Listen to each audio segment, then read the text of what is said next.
जय हिंद, नमस्कार। आप देख रहे हैं एबीएन न्यूज। अनीता विश्वकर्मा के साथ। भदोही पहलगाम आतंकी हमले पर नया भारत देगा माकूल जवाब, कैबिनेट मंत्री।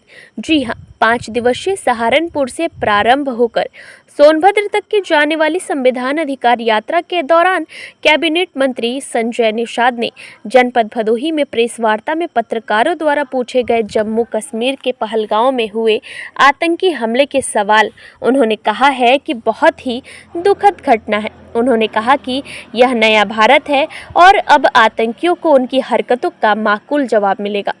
मंत्री निषाद ने कहा कि देश की सुरक्षा सर्वोपरि है और केंद्र सरकार किसी भी आतंकी गतिविधि को बर्दाश्त नहीं करेगी। पहले देखिए एक रिपोर्ट। देखिए, नए भारत में उसका माकूल जवाब दिया जाएगा और ये बहुत दुखद घटना है और दुनिया के लोग और देश के लोग और हर जाति, हर धर्म, हर वर्ग के लोग इस घटना के निंदा कर रहे हैं और आगे ऐसी घटना न हो उसके लिए सभी लोग एकजुट हो रहे हैं और उसका माकूल जवाब देने के लिए हमारे गृह मंत्री जी वहाँ पहुँच गए हैं। प्रधानमंत्री जी ने भी अपना दौरा रद्द कर दिया है और ये एक हमारे कलंक है और इस तरीके की कुकृत्य, इस तरीके से निर्मम हत्या, इस तरीके से घटना, धोखा और एक धर्म पूछकर और धर्म के आधार पर घटना करना, ये दुनिया के लिए एक गलत संदेश है और गलत संकेत है। इसके हम लोग निंदा करते हैं और आगे उसे हम लोग निपटेंगे और निश्चित रूप से उसका माकूल जवाब भारत देगा।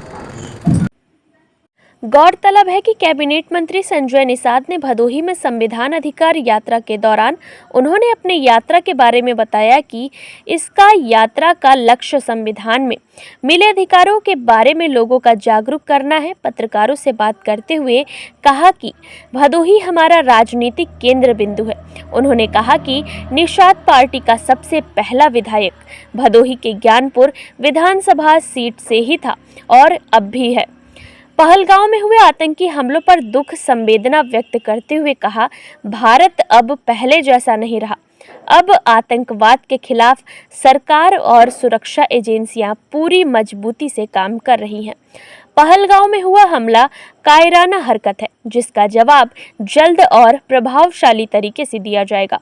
उन्होंने भरोसा दिलाया कि देश की सुरक्षा में किसी भी प्रकार की चूक नहीं होने दी जाएगी। मंत्री ने कहा, प्रधानमंत्री नरेंद्र मोदी के नेतृत्व में देश सुरक्षित हाथों में है और हर नागरिक को अपनी सेना और सुरक्षा बलों पर पूरा भरोसा है। उन्होंने यह भी कहा कि ऐसे हमलों से देश का हौसला कमजोर नहीं पड़ेगा बल्कि और अधिक मजबूत होकर आतंकवाद का सामना किया जाएगा। आइए रुख करते हैं भदोही की ओर, देखते हैं भारत की बात राजेश तिवारी के साथ।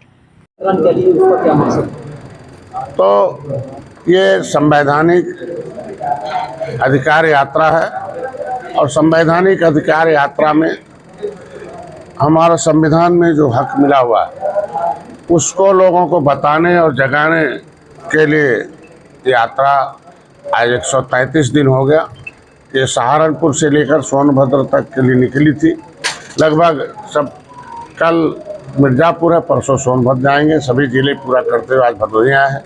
भदोही हमारा एक राजनीतिक केंद्र बिंदु है जहां से हमने पहली बार है, जिस तरीके से अम्बेडकर 1952 में पहली बार जो है चुनाव लड़े थे और एक विधायक बनाया था, उसी तरीके से निषाद पार्टी की जो शुरुआत थी और भदोही से एक विधायक बनाकर हम लोगों ने शुरू की। आज 1 से 11 विधायक हैं, 1 MLC हैं, 1 कैबिनेट में मंत्री हैं, 3 आयोग के सदस्य हैं और जो 70 साल से सभी सरकारों ने, सभी पार्टियों ने हमारे मछुआ के हकों को डाका डाला है।